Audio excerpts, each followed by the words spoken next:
Comme ça, Monet, tu penses que ton stuff, c'est la grosse affaire? Laisse-moi te dire une chose, qu'avec ce stuff-là, les petits dealers sont mieux de prendre leur trou. C'est cet inconscient-là qui est le plus dangereux. Nice shooting, son. What's your name? Murphy. Je suis un porc. Je suis une ordure. Ah! Je suis pourri. Je suis lépreux. Encore. Sortez-là. Ne partez pas. I put a spell on you. Because you're mad.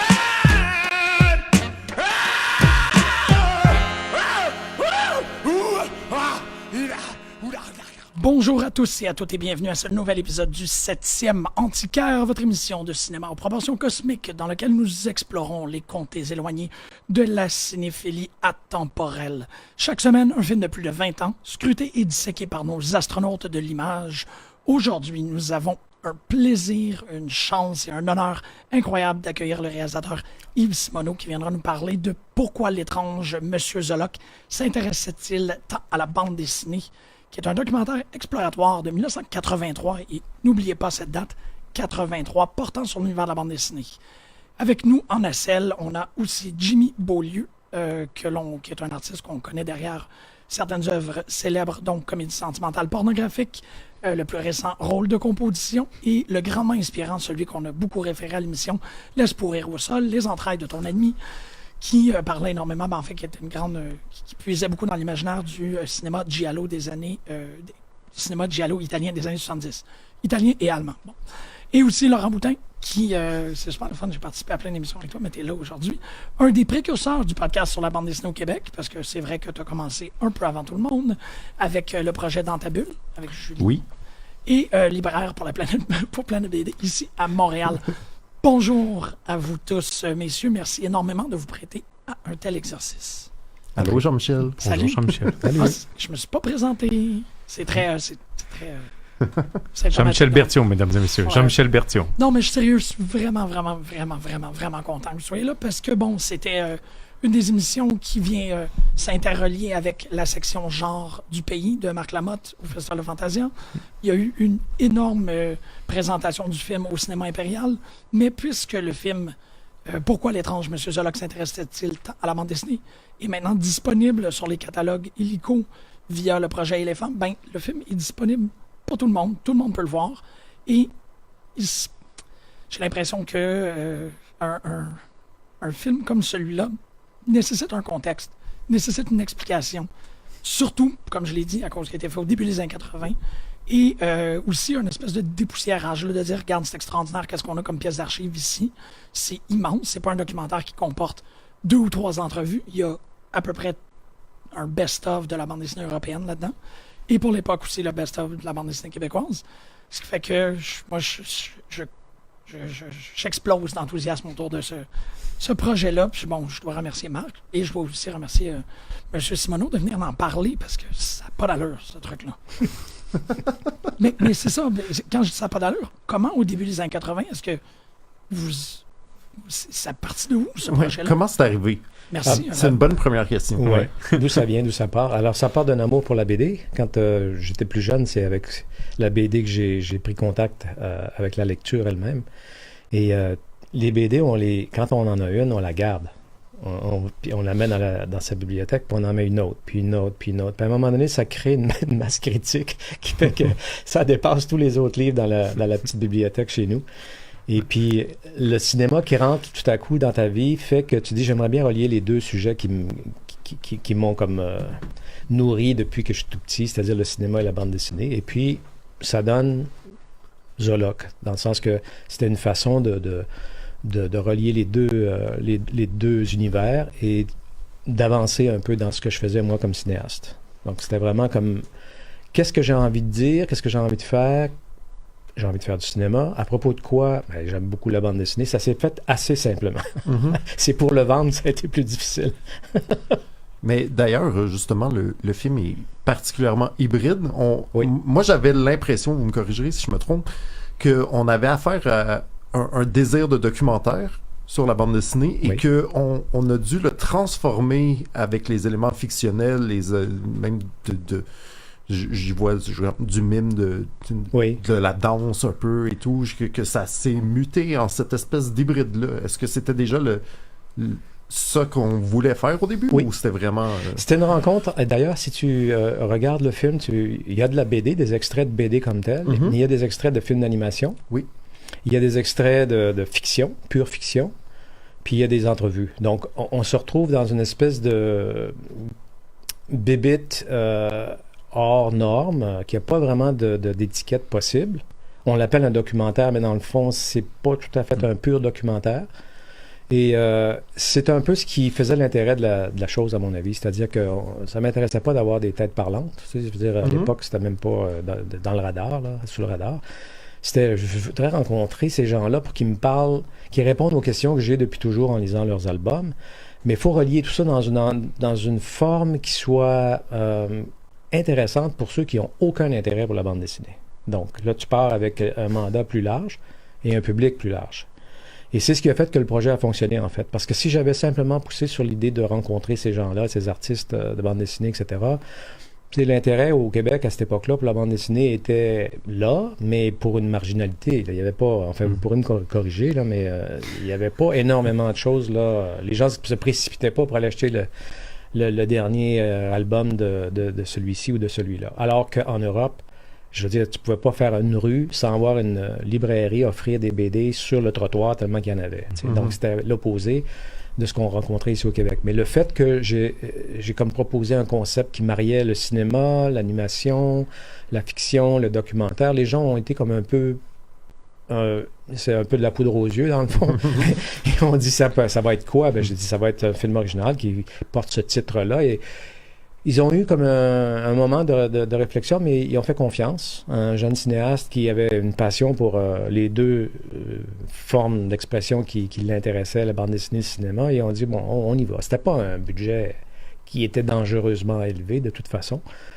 Mais au bout de la ligne, le film est sorti, et ce qui s'est passé, c'est que le montage, c'est ce qui a été le plus difficile à faire, dans le fond, là, ce qui a demandé le plus de travail, parce que je me suis réservé la possibilité d'écrire les morceaux de fiction après avoir monté les entrevues, tu sais, pour éviter de tourner pour rien sur quelque chose qui n'aurait pas de connexion possible entre les entrevues. Donc, ça a fait qu'au moment du tournage de toutes les parties fiction, c'était très précis, c'était très, très, très ciblé, exactement ce que j'avais besoin pour faire marcher une entrevue avec une autre, tu sais.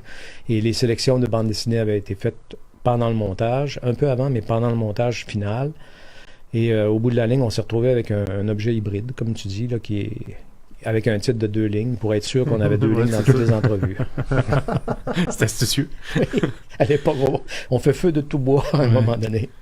Ah, mais c'est assez étonnant quand même, justement, que ça a été écrit et pensé comme ça avec la fiction au départ. Tu sais, on était assez d'accord pour dire que c'est bon, ben OK, comme documentaire, ils n'ont pas eu de financement, donc ils ont rajouté de la fiction pour... Non. Puis non, la partie fictionnelle, en fait, c'est ce qui a coûté le moins cher. Ah ouais? Ouais. Ben, oui, parce qu'il a fallu amener une équipe de 4-5 personnes là-bas, en France, pendant plusieurs jours, une couple de semaines.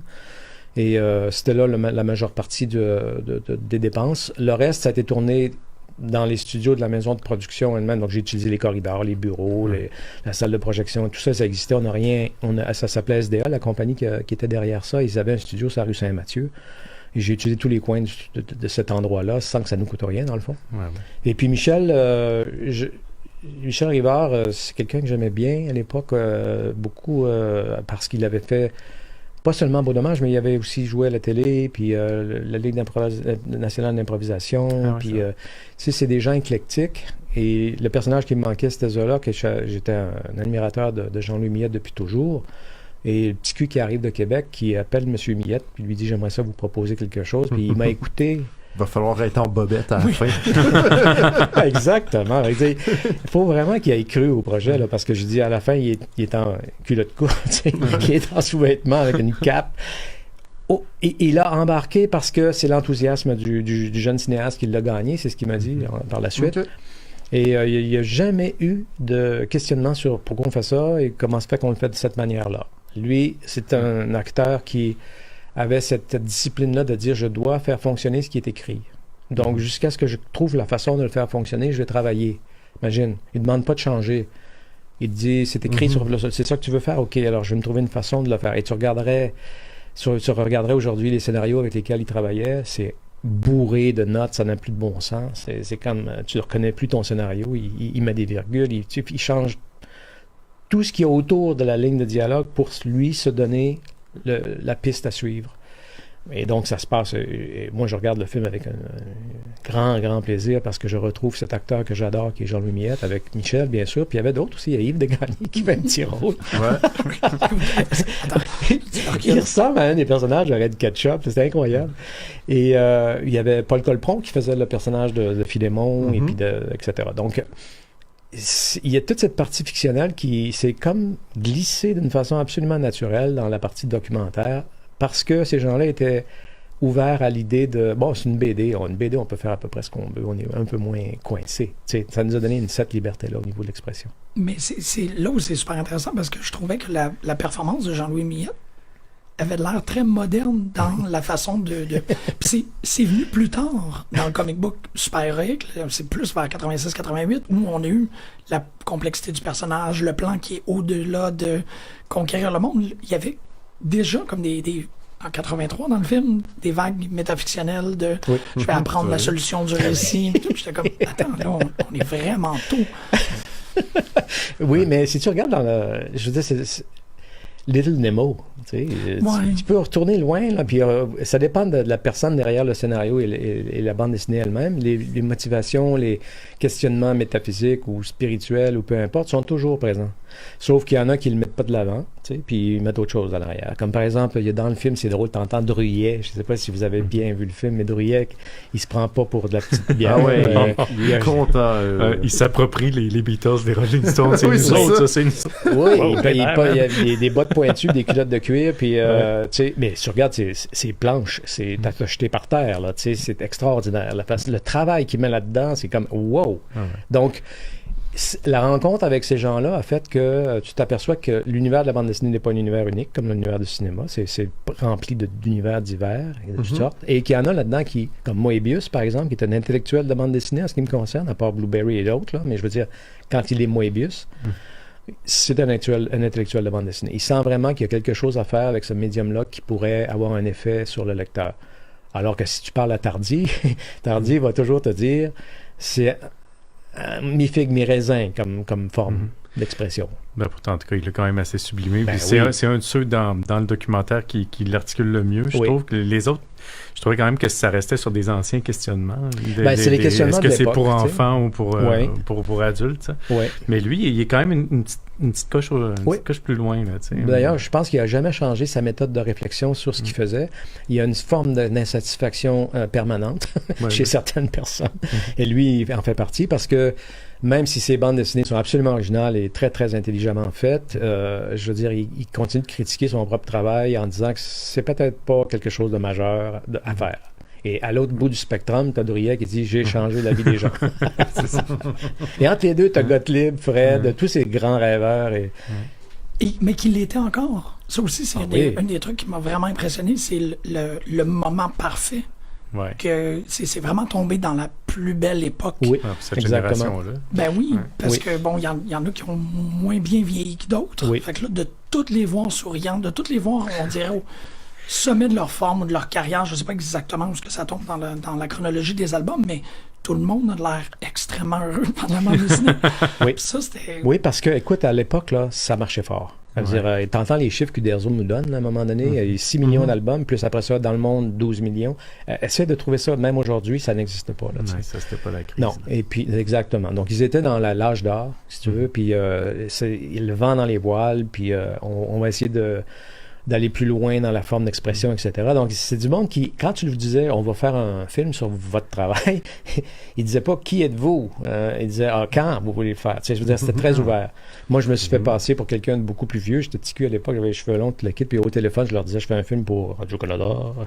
Et puis, j'ai compté des mensonges, là, tu sais, pour avoir l'entrevue. C'est cute. Oui, mais t'appelles, tu sais, autrement. Comment tu veux rejoindre, tu sais, je veux dire, quand t'arrives avec des grands dessinateurs, des grosses vedettes de l'époque, là. Maurice. Toutes les Uderzo, grosses vedettes, là, Franquin. pour qu'ils disent oui, là. Ouais. Faut qu'il y ait quelque chose qui les convainque. Donc, le truc dans ma tête, c'était je me suis fait passer pour quelqu'un d'autre. D'une part. Deuxièmement, c'est que quand j'en ai eu un, j'ai dit, j'y suis là.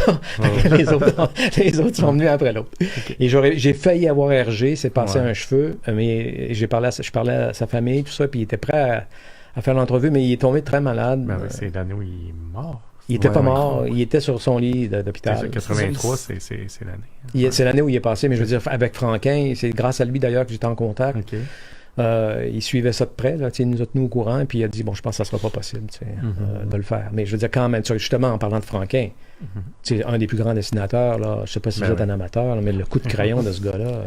Mais moi, c'est une chose qui m'a tué, quand même, de voir tous ces gens-là, mais...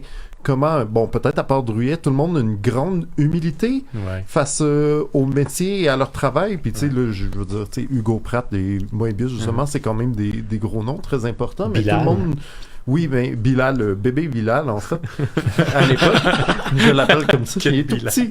Mais c'est ça, tout le monde a une grande humilité, tu sais, puis il parle avec passion de son travail. Personne, tu sais, pète plus haut que le trou et tout. Puis je trouve qu'il s'ouvre de façon très simple, spontanée, désinvolte. Oui, mais je pense que c'est aussi parce que on était... l'inverse de ce qu'une télévision française aurait pu faire, par exemple. C'était absolument informel, notre affaire. On avait l'air d'une gang de jeunes amateurs, passionnés de bande dessinée. Donc, on est devenus amis très vite, entre guillemets. Là. On était en terrain amis, et ils le sentaient. Et donc, on est allé tourner chez eux pour la plupart, dans leur maison, dans leur atelier. Je veux dire, c'est quand même là, une grande marque de confiance, de faire entrer des gens que tu connais pas. Puis quand ils voyaient le gars arriver, dans leur expression, c'était tellement drôle. C'est bien vous, oui. Et puis, ils embarquaient dans le jeu. Ils ont compris que c'était... avec l'intention de vraiment, vraiment toucher leur travail, puis de comprendre, puis d'essayer d'informer ceux qui étaient peut-être un peu moins informés que ce que tu retrouvais en France. En France, c'est des grosses vedettes. C'était des grosses vedettes. Au Québec, c'est les bandes dessinées qui étaient des vedettes. C'était pas les auteurs comme tels, c'était pas les dessinateurs. Je veux dire, un gars comme Fred, par exemple, adore le Québec en partant. Il adorait le Québec. Il se sentait parfaitement à l'aise ici. Ça va, c'est pas compliqué. Mais quand tu veux parler à Uderzo, c'est une entreprise. Puis autre chose, tu sais. Et puis, finalement, on se retrouve chez lui. Donc, tu vois dans quel environnement il est. Ça t'informe énormément sur le personnage, lui-même aussi, tu sais. Et au bout de la ligne, tu te retrouves avec quelque chose qui serait peut-être pas facile à avoir pour les Français. D'ailleurs, quand ils ont vu le film, les Français, ils l'ont acheté et ils l'ont distribué en salle là-bas. Ah oui? Oui. Donc, pour te donner une idée de... Ici, est-ce qu'il était sorti en salle? Il est sorti en salle ici. On m'a dit qu'il était sorti en salle comme genre 2-3 semaines. On m'a donné le cinéma, etc. Mais je veux dire, c'était pas prévu pour les salles du tout. Okay. C'était vraiment... Et surtout pas, je veux dire, j'avais jamais pensé à la France. Mais les Français l'ont pris. C'est le poster qui circule en ce moment, c'est le poster français qui avait été fait avec Michel Rivard. Puis là-bas, c'était... Quand ils l'ont sorti... les grandes affiches françaises, c'est gros, hein? Il y en avait partout à Paris. Tu te promenais, t'avais Zoloc partout. C'était vraiment trippant. C'était le fun. Il y avait plus de monde quand ça s'est apparu sur les réseaux sociaux. Il y avait plus de Français dans mes contacts qui disaient « Ah oui, je l'ai vu en salle à la Cinémathèque à Paris. » Oui. Luc Chamberlain aussi qui disait qu'il avait la Cinémathèque de Paris. Oui. Puis, mais ils l'ont sorti en salle aussi. Le Cinémathèque, c'est une autre affaire, mais ils l'ont sorti en salle aussi. Oui. Alors écoute, ça voulait dire qu'il y avait là quelque chose que les Français venaient voir, qui les intéressait. La ribambelle de noms qu'il y avait là-dedans, c'est ça que... Mais aussi la façon de les aborder, je pense. Oui. Parce qu'il n'y avait pas cette... on était complètement déboutonné, là, tu sais, on n'était pas... C'était pas France Plus, mais il y avait pas le... C'était pas du tout France Télévisions, c'était pas... Il se sentait pas braqué, il avait pas l'air de... Il voulait pas être intelligent. C'était vraiment émotif comme réponse. Puis, tu avais aussi les vraies personnalités qui sortaient. Quand tu entends Bretéché, là, qui te décline que ce qu'elle fait, c'est pas important, qu'elle en a marre, puis que 20 minutes plus tard, elle dit « Moi, je fais ça pour l'argent. » C'est vraiment souvent de même en entrevue. Elle joue pas du tout le jeu de l'entrevue intéressante. Elle bloque tout le temps. Elle est très drôle. Elle est vraiment très drôle avec ça. Elle est toujours passionnante à écouter justement pour ça. Elle donne absolument rien. Non. Elle dit « Non, moi, je fais ça pour m'acheter du linge. » Toutes les réponses commencent par « non ». Toutes les réponses commencent par « non ». non. Vous êtes bien, Mme Bretéché? Non, parce que...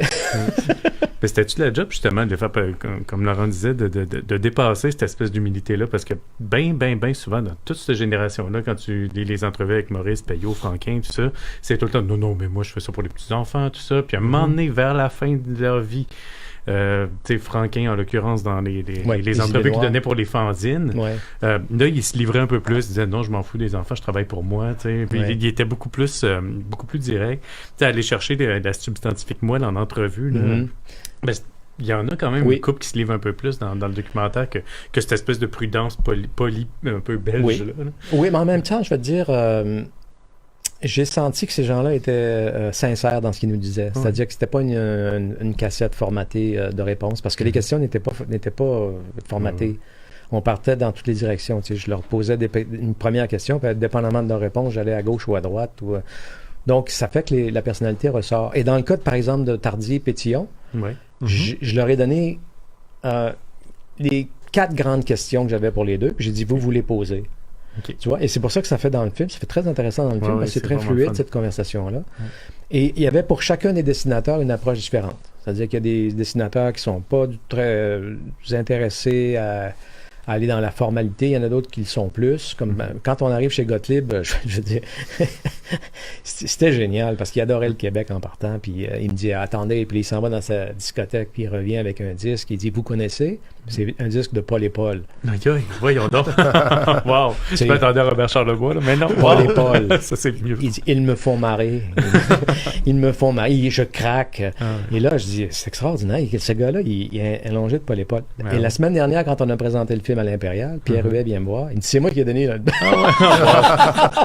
C'est moi qui avais donné l'album. Mais pour te dire qu'il y avait quelque chose là de bon enfant, de très très proche de ce quand on lit leur bande dessinée, c'est pour ça qu'on connecte, et c'était ça que j'essayais d'aller chercher, c'est-à-dire ce qui me plaisait dans leur travail, et non rien d'autre. Tu sais, je voulais savoir un peu qui étaient ces gens-là. Hugo Pratt est un très très bel exemple. Et je veux dire, un beau monsieur qui vit dans un appartement au Marais, au 4e étage. Il faut que tu montes dans un petit escalier, puis ça, puis je suis Hugo Pratt, je suis vénitien. Je suis dessinateur de bande dessinée. Tout de suite, t'es sous le charme.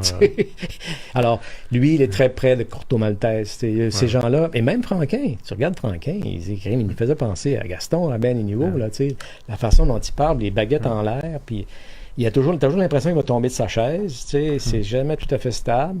Donc, cette personnalité-là du dessinateur qui transcende un peu l'entrevue comme telle, ça, c'est précieux. C'est ce que je trouve qui est le plus fun dans le film, personnellement. Ah oui, c'est vrai. Puis la voix aussi, c'est le fun. En tout cas, on a souvent lu des trucs, mais la voix de Gottlieb, moi, je la trouve aussi intéressante que ses dessins, ou presque. Le camembert, le camembert. Fait que sa moustache aussi, ça n'a pas duré longtemps, la moustache de Gottlieb. C'est un beau moment. Un qui est le plus difficile à attraper. Devinez, c'est qui? Je sais pas. Gott. Non, Gott, très sympathique, Gott, super fin. J'étais bien content de voir, c'est un auteur que j'aime énormement. Moi aussi. Qui est très, très rare. Là. Très rare, on le voit presque plus, si on le voit encore. Je pense que je l'avais jamais vu à face. Non. Donc, bravo. Hyper sensible comme personne, très gentil, très intelligent. Mais le plus difficile à coincer, et j'ai jamais lâché le morceau, je voulais l'avoir absolument, c'est Rézère. Ah oui, mais ça paraît parce que lui, son entrevue se passe sur un trottoir. Avant de rentrer. C'est vraiment comme, tu sais, on voit qu'on l'a attrapé dans un événement quelconque, puis comme ça s'est passé là. Et c'est ça. Il est rentré dans un café-spectacle, genre, OK? Où il y avait une pièce tirée du gros dégueulasse. Et puis, je voulais absolument l'attraper parce que c'était un personnage qui, d'abord, lui-même est un personnage et il est très relié à ce qu'il fait, comme les autres, mais lui, encore plus, je trouve, à cette époque-là. Et cette résistance, c'était comme un défi. Pourquoi il veut pas? J'ai quand même tous ces noms-là, et lui, il veut pas. Pourquoi? Finalement, il a accepté si on le faisait à ce moment-là, à cette place-là. Puis, on est allé, on l'a fait. Mais je suis très content de l'avoir attrapé parce que ce qu'il dit, c'est le fun aussi. Ben oui, non, c'est un de ceux, justement, qui reste pas dans l'enclos de la modestie. Là. Il va vraiment faire une belle analyse. Il y a du mordant, il y a du bagou, c'est Rézère. Oui. Ouais. C'était drôle parce que pendant que je l'écoutais, ma blonde, elle avait le dos à l'écran. Ah oui? Puis c'était toujours ça, comme elle écoutait les propos, puis après ça, je lui disais, mais ça c'est Möbius. Puis juste comme, OK. Il y avait le détachement entre tout l'imaginaire, parce que c'est ça, il y a un grand imaginaire derrière tous ces créateurs-là, créateurs-créatrices-là, mais des fois, il arrivait avec Ben, c'est ça, on a parlé tantôt, là, les Beatles. Il y a nous autres, puis il y a les Beatles. C'est qui ça? Puis je faisais, c'est le gars qui dessine ça. Ah, quoi? Mais tu regardes une planche de Bilal, par exemple, là, je veux dire, c'est quasiment, juste en épaisseur, là, le nombre de différents types de médiums qu'il utilise, et la grandeur de la planche, et la beauté de la planche. Je veux dire, c'est une toile, là, tu sais, c'est vraiment une œuvre d'art. Et puis ça, c'est une page. Et c'est grand, là. C'est grand format, là. Puis il va, on le voit dans le film, c'est ça qui est le fun aussi. Toi, tu es un dessinateur, tu le fais là, d'une façon quotidienne, mais je veux dire, de voir les gars avec des petits pinceaux noirs, là, ou des petits pinceaux blancs, là, tu sais, c'est quand même touchant, là, tu sais. Non, c'est touchant même quand tu le fais à tous les jours. On s'en lasse pas. Non, mais c'est vrai que c'est super intéressant que vous ayez pris le temps de montrer les gens dessinés, parce que c'est quelque chose qu'on voit, tu sais, on est tout le temps mis face au produit fini. Oui. C'est rare qu'on voit l'envers du décor de la création. Oui. Tu sais, on a toujours les planches nettoyées, coloriées, informatiquement souvent maintenant. Mais quand tu vois le tracé en noir et blanc au crayon de plomb, là, tu sais, tu vois ça, là, puis tu vois la moitié de la page est déjà en couleur, l'autre moitié est en noir et blanc, c'est vraiment un choc, parce que la quantité de travail qui rentrait dans ces BD-là. Je sais pas, maintenant, vous êtes beaucoup sur le digital, tu sais. Moi, je suis tout à mi-temps. Toi, t'es à mi-temps? Je suis un vieux, moi. Je suis tout à mi-temps. Mais c'est un truc qui sort super bien à l'écran. Je me souviens de documentaire sur Crumb de Thérèse Wegoff, c'est ça. Moi, j'ai vu ça sur grand écran, je me souviens plus où, mais tu trouves sa grosse pointe de rapidographe qui fait ses hachures à la Bruegel. Moi, je suis complètement hypnotisé à chaque fois que je regarde ça. Non, je me lasse pas. Et c'est du travail. Bon Dieu que c'est du travail. C'est pas un truc, à part c'est sûr qu'un petit graffiti à la réserve, ça va un petit peu plus vite qu'une planche à la Bilal ou Drouillet. Mais c'est bien plus beau. Le graffiti à réserve, c'est pas mal plus. Il y en a pour tous les genres, dans le fond. Écoute, il y a des gens, là, pour eux, Drouillet, c'est l'ultime, tu sais, parce que c'est du métal, c'est rock, c'est urbain, etc., etc. Mais bon, OK, c'est galactique, peu importe le terme que tu y mets, mais tu mets ça à côté de réserve, c'est deux planètes. Puis quand vous êtes parti, est-ce que vous aviez une liste? Oui. Comme, je prends chez ces 10 personnes-là? Ah oui. Tous les rendez-vous étaient prêts à l'avance, sauf qu'il y en a quelques-uns qui étaient, on va vous confirmer ça, etc. Donc RG. Donc, il y avait toujours des plans, des moments dans la semaine, des plages dans la semaine où on se gardait un peu de liberté. Et quand il n'y avait pas d'entrevue possible, à ce moment-là, je faisais des petits inserts de librairie, on a fait des petits gags visuels, des trucs comme ça, juste pour ne pas perdre de temps. Tu sais, on tournait tout le temps. On se disait, bon, écoute, on est ici, tant qu'à faire, on va faire de quoi? On n'a pas niaisé, là. On a tourné vraiment intensément pendant tous ces jours-là et il n'y a pas eu de temps mort. Non, il n'y a pas eu de temps mort. Ça a été comme, on y va, tu sais. Puis, vous dites qu'il y a des personnes qui se sont rajoutées ou il y a des personnes qui sont désistées? Non, il n'y a pas eu de désistement, zéro désistement. Mais j'ai insisté pour une couple, dont RG et Réserve, qui, eux, ne confirmaient pas, ils ne voulaient pas confirmer, ils ne pouvaient pas confirmer, etc. Mais pour tous les autres, là, c'était comme, on va être chez vous à 10h mardi matin. Tu sais, fait que moi, j'arrivais un petit peu avant, puis là, pour passer le choc, tu sais, de découvrir que c'était ça, le gars. Puis après ça, après ça, je faisais venir l'équipe. Je disais, et en plus, ce qui était incroyable que j'ai constaté en regardant le film, c'est que comme il n'y a pas eu de repérage, comme il n'y a pas eu de rencontre avant, il n'y a pas eu de travail de pré-entrevue ou quoi que ce soit, c'est vraiment à chaud, là, c'est-à-dire qu'on arrive, là, puis on se dit, OK, t'es dans le bain. Et là, tu regardes la place où tu vas tourner, puis tu décides exactement là où tu vas tourner, comment tu vas le tourner. On the spot. Parce que là, il ne faut pas que tu attendes. Le gars, il t'a donné 1 heure, 1h30, tu sais, c'est about it. Fait que pour arriver à patiner assez vite dans des coins où c'était pas toujours facile, je pense que moi, je regarde dans ça, je me suis dit, on est quand même des pas pires, tu sais. On s'en est pas pire sorti dans le fond, parce qu'on n'avait pas juste une petite caméra, je faisais avec la petite Harry, là, tu sais, c'est tout petit, une lampe, tu sais, qui pète d'ailleurs dans le film quand on fait le truc avec Fred sur l'improvisation. C'était pas voulu? Non. Voyons donc. Au moment où on arrive. Lui, d'ailleurs, le cue avec Fred, c'était, écoute, Fred, on va partir de là-bas, à l'autre bout du building. Et la question à laquelle tu dois répondre quand on va te donner un cue, c'est qu'est-ce que l'improvisation? Donc, il improvise tout le long, il ne sait pas où on est, lui. Il improvise. Nous, on marche dans le corridor, puis on ouvre la porte, puis là, il nous voit arriver. Et donc, il finit sa réponse. Il doit répondre, il doit finir sa réponse. Et là, ça fait POM! Et là, tu regarderas dans son regard, je fais ça comme ça. Moi, tu m'entends pas, tu me vois pas, mais je fais ça de même. Et il s'en va. il quitte le corps. Donc, au niveau de... Tu sais, il y a des moments magiques qui se sont passés. Il y en a un autre beau moment comme ça, je trouve, quand on est allé voir Christin. Parce que j'aimais bien la façon dont Christin dessinait très... Mézières. Hein? Mézières. Mézières, Christin ouais, dessine excuse-moi. Mézières. Ben, Christin, il marche avec Götzinger. Mais Mézières, quand on est allé chez Mézières, et son dessin est tellement... Lui, c'est l'inverse de Bilal. Ça tille. Puis des petits crimes de dessin, là, ça n'a pas de bon sens dans les coins. Puis j'ai dit, il faut voir ça. Puis on a mis sur le truc, la lumière qu'on avait. On avait un petit kit de 2-3 spots. Là. Un des spots, j'ai mis un miroir dessus. Puis on filme au-dessus en plongée pour le voir dessiner. Ah oui? Ouais. Ça, pour moi, c'était une vraie façon, le fun de jouer avec l'environnement, le détail du dessin, puis en même temps, tu sais, la magie de l'angle qui n'est pas du tout réelle. Tu sais. Oui, non, c'était assez beau de le voir dessiner aussi. C'est un autre assez as du dessin. Oui, il y en avait des là-dedans, c'est drôle parce qu'ils disent Maurice, ils considèrent Maurice comme étant un des plus grands. Oh, oui, tout à fait. D'accord. Ben oui. Maurice, voyons donc. C'était fantastique, son soliloque sur la cigarette. Ouais. Un petit peu misogyne, c'est barres. Hein? Oui. Français, très français. Ouais. Ça, je n'avais pas manqué. C'est bien d'actualité.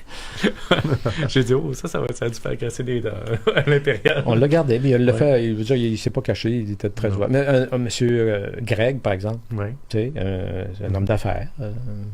Payot, un vrai homme d'affaires. Moi, c'est ma scène préférée. La scène de Payot, là, qui est dans son... C'est même pas... Tu sais, c'est pas une pièce déduite aux objets de Schtroumpf, c'est vraiment un débarras, là. C'est vraiment... Il s'en sac, tout est empilé, tout croche, et comme, ça, je sais même pas c'est quoi. Ça, c'est quelque chose... Ça, c'est des outils pour la plage. C'est une scène formidable. Tu sais, on voit vraiment que, justement, l'humilité dont on parlait tantôt, on voit vraiment que le phénomène l'a complètement dépassé, puis comme, tout ça existe avec les bonhommes que j'ai créés. Hey, va savoir comment c'est arrivé, tu sais. Parce que dans sa maison, quand on est rentré, il y avait les figurines du Schtroumpf. Il y avait toute la collection. Je dis, waouh, c'est super, j'en ai plusieurs de vos. Et ben ça, c'est rien, je vais vous montrer. Fait que là, on s'en va dans son sous-sol. Waouh! Et j'ai dit, vous collectionnez? Il dit, ben non, ça fait partie du contrat, ils doivent me donner un objet qui est décliné à partir de mes personnages. Donc, il dit, à un moment donné, c'est trop.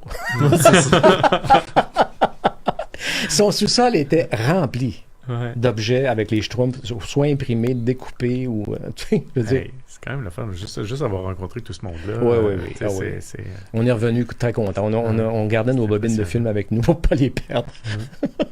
Puis la préparation, puisque vous avez fait la liste, c'était toutes des BDS que vous connaissiez? Oui, bien sûr. Bien sûr. Et la difficulté, en fait, je vais dire, c'était de balancer un peu avec le BD québécoise, pour pas que ça... Pour pas que ça devienne... Europe Fest. Ouais. Juste l'Europe, tu sais. Et donc, de rentrer le Québec là-dedans, ça a été comme délicat, dans le fond, parce qu'il fallait pas que ça détonne, fallait pas que ça soit deux groupes, fallait que ça soit comme une tribu de gens qui font la même chose, mais avec des positionnements géographiques différents, c'est tout. Et je pense que ça passe dans le film, on se pose pas de questions trop. Ben, c'était drôle, parce que Réal Godbout, pour promouvoir la présentation qu'il y avait à l'Impérial, l'a dit, je pense que c'est un des seuls documents d'archives où on nous a vu travailler. Là. C'était vraiment... Et c'est drôle parce que ces gars-là étaient jeunes à l'époque. Et quand tu les regardes... Le bébé réel, je me suis dit ça aussi. Oui, dans le film, quand il... C'est quoi de bonne bande dessinée? Puis là, il pose la question. Ben, c'est quand tu commences à lire, puis que tu finis de lire. Ça aussi, c'est super humble. Là. C'est vraiment comme une optique. Il n'y a pas de question de quoi que ce soit de grandiose dans le dessin ou dans le scénario. C'est genre, faut juste que tu tapes le lecteur. C'est ça le but, leur but ultime. Oui. Non, écoute, c'est vraiment extraordinaire d'avoir pu rassembler tout ce... C'est d'ailleurs le plus grand intérêt, je trouve, de ce film-là, c'est d'avoir... Beaucoup de ces dessinateurs-là ne sont plus avec nous. Oui, vraiment une grosse proportion, en fait. Donc, c'est intéressant d'avoir vraiment un point de vue de leur travail par eux-mêmes à ce moment-là de leur vie. Ça, je trouve que c'est précieux. On va pouvoir le garder pour longtemps. C'est dommage, parce que dans la version que j'ai vue à l'Impérial, ce que je vous disais tout à l'heure, c'est que j'ai l'impression qu'ils ont trouvé une version qui avait été recoupée, plus courtes, parce qu'il y a des entrevues, par exemple, avec Fmur, le génie des alpages que j'avais, que je n'ai plus dans le film, que je trouvais très, très sympathique. Est-ce qu'il était grosse barbe? Il y avait une espèce de moustache, puis il y avait la barbe pas faite, un peu comme toi. OK. Très jeune, mais très déjà comme une vieille âme. Ouais, mais c'était le plus jeune de la gang à qui on a parlé. Oh, ouais. Ouais. Et d'ailleurs, il est lui aussi décédé, je crois. Oui, cette année. Oui, il n'y a pas longtemps. Donc, c'est des gens qui faisaient partie du film qui sont plus là. Je ne sais pas exactement comment ça s'est passé, mais on va essayer de retracer ces bouts-là qui sont partis, parce que c'est des documents, encore une fois, qui sont intéressants à regarder quand les gens sont plus avec nous. Tu sais. Puis, Fmur aussi, c'est assez rare. Même, tu regardes sur YouTube où il n'a tu trouves assez difficilement, puis il y a une voix assez particulière aussi. Il est vraiment le fun à entendre, puis il est très sérieux aussi, comparé à ce qu'il fait comme BD, qui est très déjanté. Lui, il est vraiment timide, carré, machin. C'est assez étonnant de l'entendre. Alors que Gottlieb est beaucoup plus en cohérence avec ce qu'il fait, je dirais. Oui, t'as raison. Fmur est étonnant, puis super attachant. En tout cas, moi, je serais assez gourmand de... T'aurais aimé l'entrevue parce qu'il était... on est allé chez lui dans son appartement, puis c'était comme hyper chaleureux, généreux au maximum, parce que c'est quand même, tu le dis, c'est déjanté, les génies des alpages, mais c'est très fin, extrêmement subtil comme humour. Et très intellectuel aussi à quelque part, mais en même temps, au niveau du dessin, c'est des moutons qui parlent. Qui se lancent en bas de colline. Mais j'avais Mandrika aussi, le cocombe masqué. Oui. Non! Oui. Mais là, voyons donc. Ben oui, c'est ça. C'est bien plate. Ben je sais. Qu'est-ce que c'est ça? Je sais pas. Mais on peut-tu parler justement de tout le processus de la chasse à ce film-là? Est-ce que vous avez participé ou vous êtes juste Qu'est-ce que tu veux dire, la chasse? Non, mais à retracer pour la restauration. Ben j'ai fouillé dans mes affaires. J'ai trouvé une vieille copie sur un support. Je pense que c'était un pouce ou un truc qui se fait plus maintenant. Là, et c'est ce que j'ai donné à Marc Lamotte de Fantasia. OK. Et il y avait comme des artefacts vidéo là-dessus. C'était, si tu veux, inséré depuis le temps. C'était dégradé un peu. Donc, ils ont continué leur recherche. Moi, c'est tout ce que j'ai pu faire. Tout ce que j'ai retrouvé. La compagnie SDA n'existe plus. Donc, il n'y avait pas de document, il n'y avait pas de... Il y avait filière facile à remonter pour trouver le document d'origine. Et les gens d'Éléphant... quand même Marie-Josée Raymond et Claude Fournier, qui ont déjà avec ce projet-là d'Éléphant qui est extraordinaire, n'ont pas lâché le morceau. Et pendant 3-4 ans, ils ont fouillé dans tous les espaces possibles, puis finalement, ils ont trouvé à Super Écran une copie qui était au niveau de la qualité utilisable. Restaurable. Là, Et je pense que c'est Super Écran qui ont fait ils ont monté un peu pour rentrer ça dans leur programmation sans le demander, si tu veux. À l'époque, ça se faisait probablement plus que moins. En ne croyant pas que c'était la dernière copie. Exact. Donc, non, c'est ça. Ils ont fait pour leur propre besoin. Fmur et Mandrika, parce qu'ils sont moins connus ici, probablement. Exactement. C'est peut-être juste ça. Ouais. Mandrika. Je ne sais pas de quoi il a l'air. Ben là, il faudrait qu'ils regardent le film. le morceau caché du film. Tu sais. C'en est un autre qu'on a très peu vu et entendu. Ben oui. Des gars qui... Ceux-là, c'est...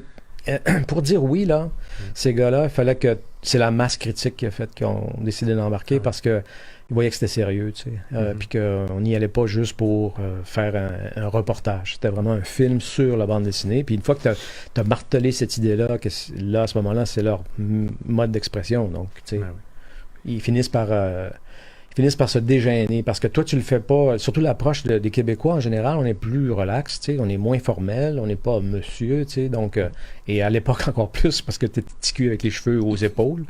Donc, ça aidait énormément à déboutonner l'aventure parce que ils se sentaient pas piégés ou obligés de performer intellectuellement au niveau que on leur demande peut-être des fois, tu sais. C'était plus simple, c'était naturel, c'était spontané. Même les questions étaient même pas annoncées.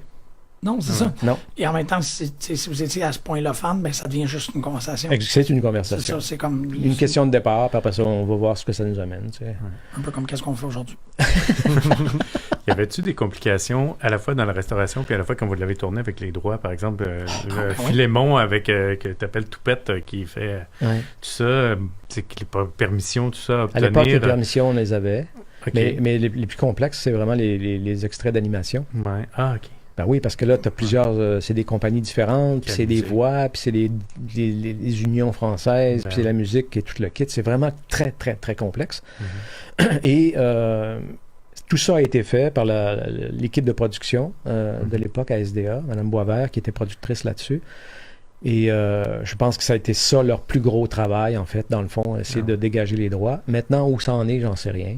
On l'a présenté, le film tel quel, et puis on ne s'est pas posé la question trop. Tu sais. C'est tous les extraits, les extraits d'images, tout ça, il y a quand même pas mal de... Écoute, c'est de mur à mur, là, l'affaire. C'est ça. Tu vois des extraits de BD, des extraits de films, des extraits de personnages créés en 3D. Je dis quand même, il faut le faire. Ouais. Mais une fois que tes os, c'est pas mal réglé, là, je pense pas que la restauration nécessite Non, c'est ça. Hein? On n'a pas besoin de les retrouver, ces contrats-là. Ben, je pense pas que ce soit possible, en fait. Non, c'est impossible, même. Je dirais que c'est pas possible de les retrouver. Quand même une marionnette Tintin, c'est jouer avec le feu. Tintin, tournesol. Trouver, d'ailleurs, ces objets-là, ça n'a pas été simple. Tu sais, t'as pas d'argent, pas de budget. Il faut donc que tu te débrouilles avec les moyens du bord. Et si tu regardes un peu dans le film, son bureau à Zoloc, c'est un cadre en 3D, en fait avec des tubes PVC, tu sais.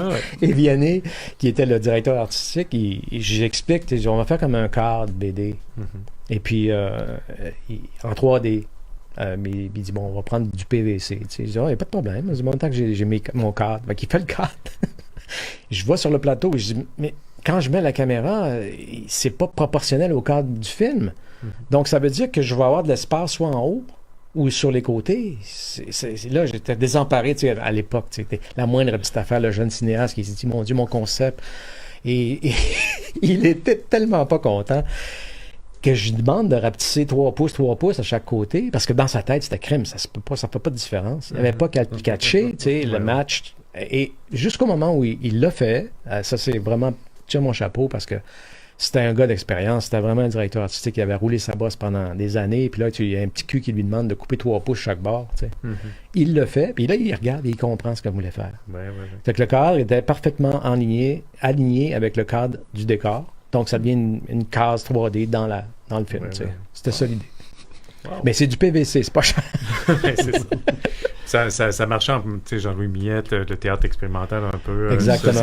Puis la fenêtre, en tout cas. Ouais. La fenêtre alors qu'on est au sous-sol. Oui, c'est ça. J'ai beaucoup aimé ça aussi, qui tombe en bas de la fenêtre, alors que la scène avant, on était comment, je vous amène dans ma pièce au sous-sol. Je suis comme, pourquoi qu'il marche pas ici? Oui, puis il y a de la neige aussi qui rentre. Oui, c'est vrai, alors que... Donc, c'est ça. Donc, toute cette partie-là a été très le fun à faire, mais ça s'est fait très vite. Et en fait, c'était des petits segments designés pour rentrer dans les espaces qui avaient été créés au montage entre les entrevues pour faire des liens, en fait. Et une dimension qui est apparue très, très importante, qui ne l'était pas à l'évidence au départ, c'était toute la dimension sonore du film.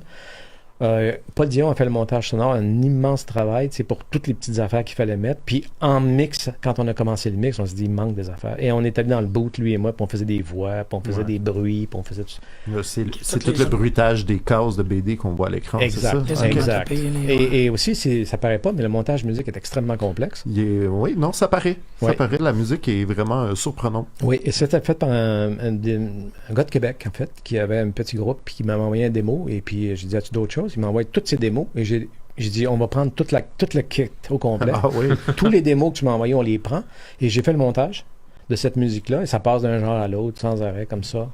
Mais je veux dire, c'est quand même fantastique d'avoir eu accès à je vais appeler ça un panier de pique-nique rempli de choses intéressantes. Puis là, quand tu dis, OK, j'ai besoin d'une musique un peu rock'n'roll, tu regardes là-dedans, il y a un démo rock'n'roll. Boum!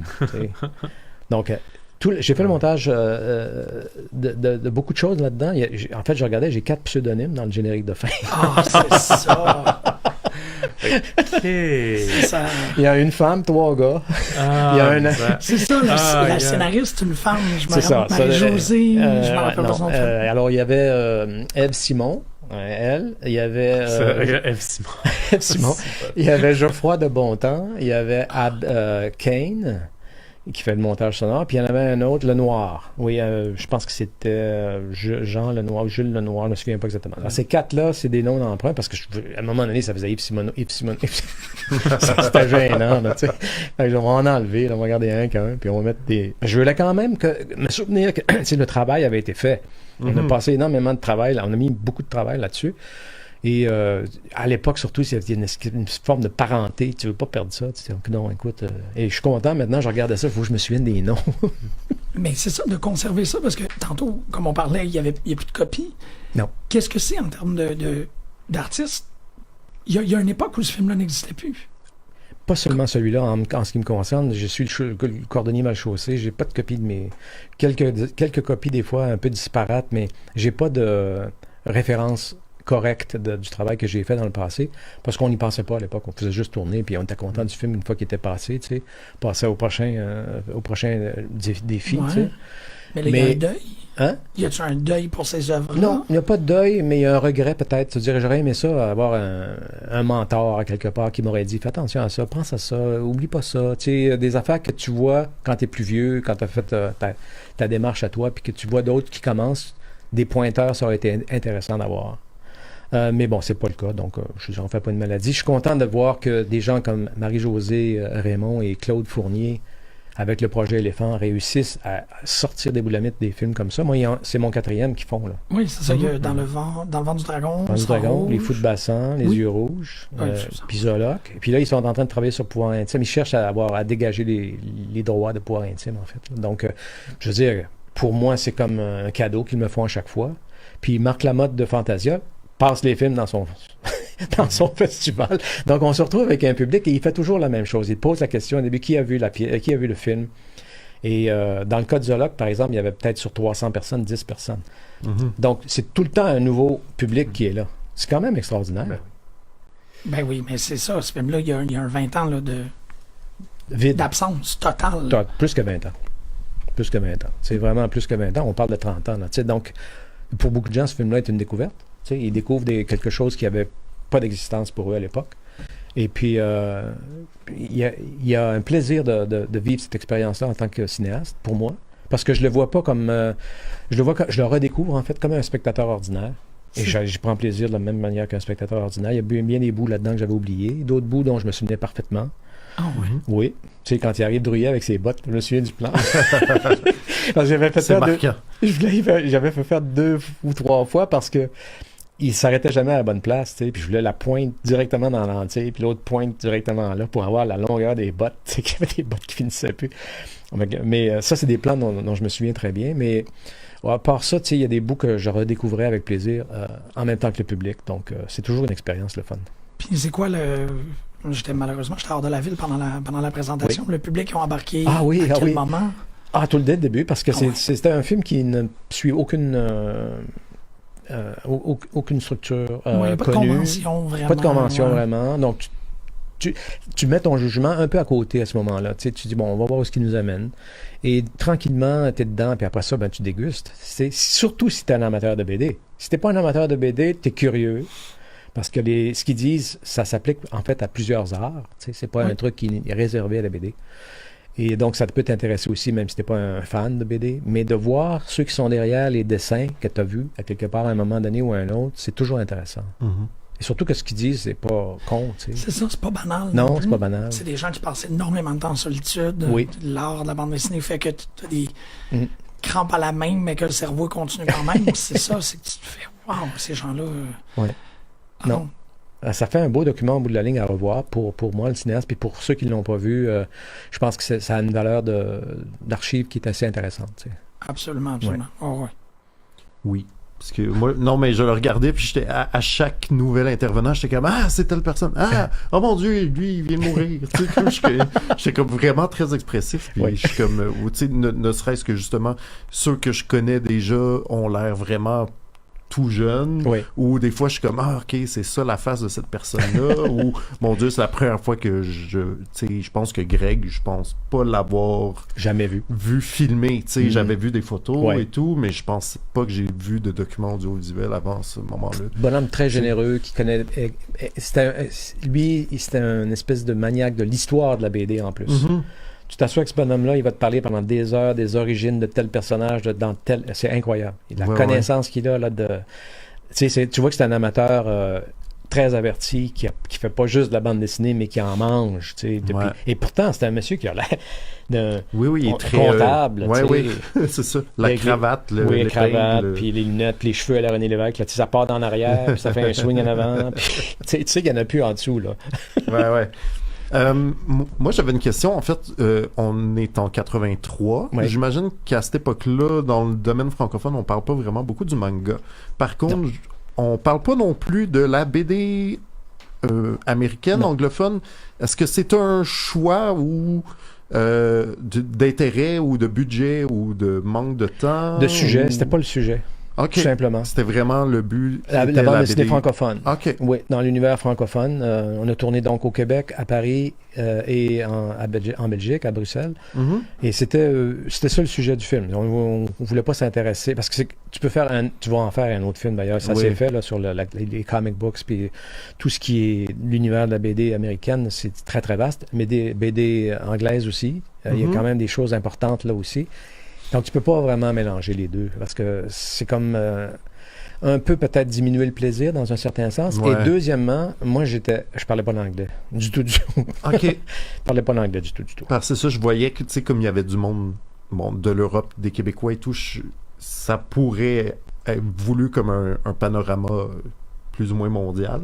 Oui, non. Mais là, non, c'était pas très le cas. francophone. Très francophone. Et d'ailleurs, ces dessinateurs-là, ils connaissent la bande dessinée américaine, mais c'est pas du tout leur intérêt. Mm-hmm. Tu le vois, là, que oui, ils peuvent t'en parler, mais c'est comme c'est une autre affaire. C'est drôle parce que les parties hors entrevue, justement, avec M. Zolok et tout, ça fait très bande dessinée américaine. À ce moment-là, c'est le seul bout où on voit des super-héros dans ce film-là. Ouais. C'est dans l'enrobage. Oui, exact. Mais ça, c'est parce que le cinéaste derrière est un Nord-Américain. Et je pense qu'au bout de la ligne, c'est ce qui a fait que les Français ont été intéressés aussi par le document. Mm-hmm. C'est-à-dire qu'ils voient là-dedans quelque chose, puis ils n'auraient pas pensé à faire ça, tout simplement. Ah non, ça vient pas de leur culture. c'est pas de leur imaginaire. Là. Non, pas du tout. Pas du tout. Donc, ça, pour eux, c'est un objet original qui contient des morceaux familiers. Ils sont familiers avec tous ces auteurs-là.